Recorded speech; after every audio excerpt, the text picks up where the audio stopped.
Hello, student of class 10th. Today the same topic, quadratic equation, continuing with the same chapter, exercise 4.3. Okay तो इस chapter में 4.2 और 4.3 के कुछ questions मैंने करवाए थे. अभी 4.3 का कुछ इम्पोर्टेंट क्वेश्चन है वो शायद रह गया था लास्ट टाइम.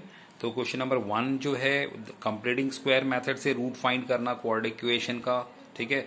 और एक है जो क्वाड्रेटिक फार्मूला, उससे भी रूट फाइंड करना.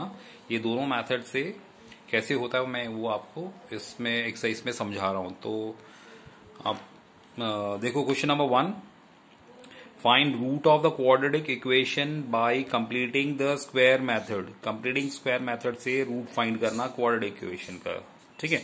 तो सबसे पहले इसमें पहला जो क्वाड्रेटिक इक्वेशन है वो है 2x square minus 7x plus का 3 इक्वल टू 0, है ना. तो ये क्वाड्रेटिक इक्वेशन है. इसको कंप्लीटिंग स्क्वायर मेथड से करने के लिए हमें सबसे पहले क्या करना पड़ता है, जो डिग्री इसकी 2 है, डिग्री 2x स्क्वायर, ठीक है. तो कोफिशिएंट ऑफ x स्क्वायर का जो है, कोफिशिएंट ऑफ x स्क्वायर क्या है, 2 है.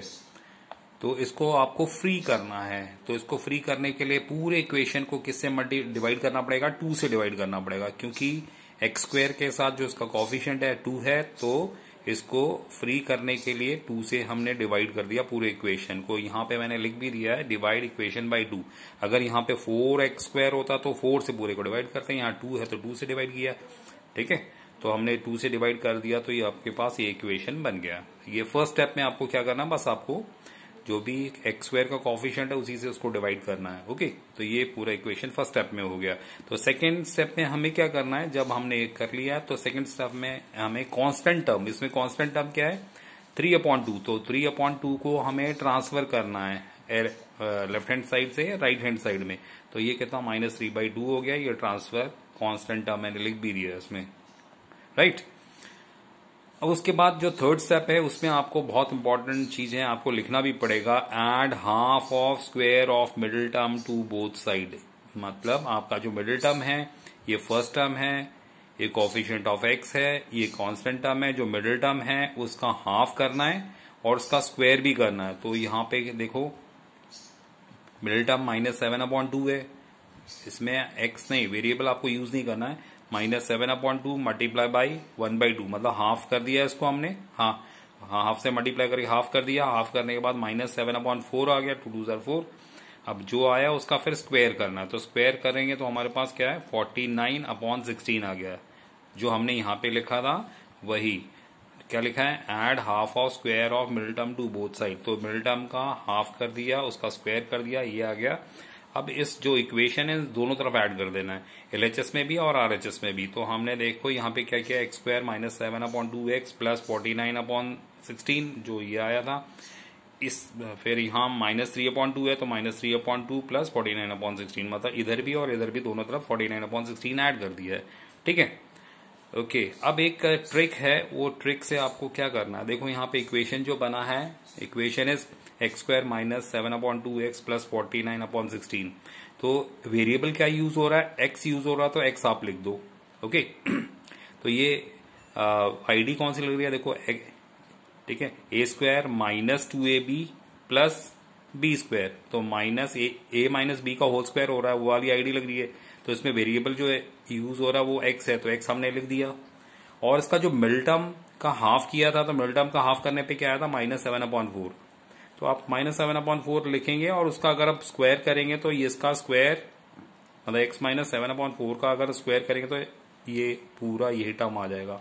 ओके, तो सीधा सामने क्या है, इसको फैक्टराइज कर दिया, इसको शॉर्टकट में फैक्टराइज कर दिया.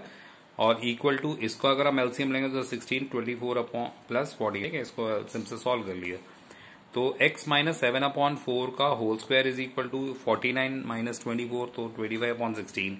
अब स्क्वायर को जब शिफ्ट किया हमने तो स्क्वायर किसमें हो जाएगा, प्लस माइनस में कन्वर्ट हो जाता है. ओके, तो स्क्वायर को शिफ्ट किया तो अंडर रूट में आ गया. तो अंडर रूट प्लस माइनस में है तो क्या हो गया, x -7/4 equal to under root 25/16. तो वैल्यू ऑफ अंडर रूट 25/16 5/4, तो ये प्लस माइनस में हो गया, राइट. फिर हमारे पास क्या करना है, ये जब प्लस माइनस में आया तो इसके साथ एक बार हमने प्लस में ऐड करना है, एक बार माइनस में ऐड करना। तो प्लस में यहाँ पे ऐड कर दिया, देखो x माइनस 7/4 इक्वल टू 5/4, तो x इक्वल टू 5/4 प्लस 7/4, ठीक है। और इसमें भी x minus 7/4 is equal to minus 5/4, इस पर माइनस वाला ले लेना है, x is equal to minus 5/4 plus 7/4, right. अब आगे वाला स्टेप, नेक्स्ट स्टेप में हम जब आते हैं तो हम क्या देखते हैं, x इक्वल टू 7 प्लस 5 12/4, तो 12/4 इक्वल टू 3, तो इसका एक रूट निकल गया, this is first root is 3, और सेकेंड जो रूट है वो x माइनस 5 प्लस 7, तो दिस इज 2/4, तो 2/4 मतलब सेकेंड रूट आपके पास क्या आया 1/2, तो these are the two roots, ठीक है। ये कौन से मेथड से हमने, कंप्लीटिंग स्क्वायर मेथड से निकाला है। तो इसमें 3 पार्ट और हैं जिनको आप ट्राई करेंगे, ओके, फर्स्ट क्वेश्चन के। अब सेकंड क्वेश्चन में क्या दे रखा है, सेम फर्स्ट क्वेश्चन के जो चारों पार्ट है उसको डिफरेंट फॉर्मूला, मतलब क्वाड्रेटिक फॉर्मूला से आपको फाइंड करना है। अभी कंप्लीटिंग स्क्वायर मेथड से किया था, अब इसमें क्वाड्रेटिक फॉर्मूला यूज करके आपको सेम वैसा ही करना है, आपके वो रूट्स फाइंड करने हैं, ठीक है। तो क्वाड्रेटिक फॉर्मूला में सबसे मेन जो है आपको डिस्क्रिमिनेंट फाइंड करना पड़ता है, जिसको हम डी से डिनोट करते हैं। तो D is equal to B square minus 4ac, तो इसका डिस्क्रिमिनेंट क्या हो गया, D is equal to B. B आपके पास कौन सा, ये ए है, बी है, सी कॉन्स्टेंट टर्म है, तो बी क्या 4√3 का होल स्क्वायर माइनस 4 इंटू ए आपके पास 4 आ गया, और सी आपके पास 3 आ गया, ठीक है। तो इसका होल स्क्वायर करेंगे तो 4 का 16 और √3 का स्क्वायर 3, तो 16 इंटू 3, 4 जा 16 इंटू 3 48, तो 48 माइनस 48, तो डिस्क्रिमिनेंट इसका कितना आ गया 0। अगर डिस्क्रिमिनेंट इज इक्वल टू 0 होता है, इसका मतलब क्या होगा कि इसके जो रूट्स निकलेंगे, रूट्स इक्वल होंगे, दोनों रूट्स इक्वल भी होंगे और रियल भी होंगे। तो लिखा भी है if D is equal to 0 then it has two equal roots, right. फिर हमें क्या करना है, इसके रूट्स फाइंड करने का एक फॉर्मूला है, roots are minus B plus minus √d/2a, ये फॉर्मूला है रूट फाइंड करने का। डी हम पहले निकाल चुके हैं, अब वैल्यू पुट कर देंगे। तो बी की वैल्यू क्या है 4√3, तो माइनस लगा तो माइनस 4√3 प्लस माइनस डी क्या निकला था अपने पास 0, तो 0 वैल्यू डाल दिया, 2a, 2 मल्टीप्लाई ए की वैल्यू 4 है, ए की वैल्यू 4 है, तो हमने 4